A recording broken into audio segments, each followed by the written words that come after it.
Did you hear what I was playing? It's a little backing track I found on YouTube. But the purpose of doing that is to explain how triads will work using arpeggios, okay?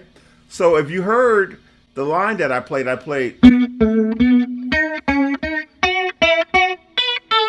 So exactly what it is a B major triad. See, each one of those notes. First was the B, then the E flat, F sharp, and then B again.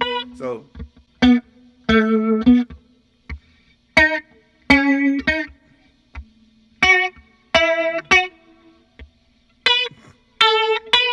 happy triadding.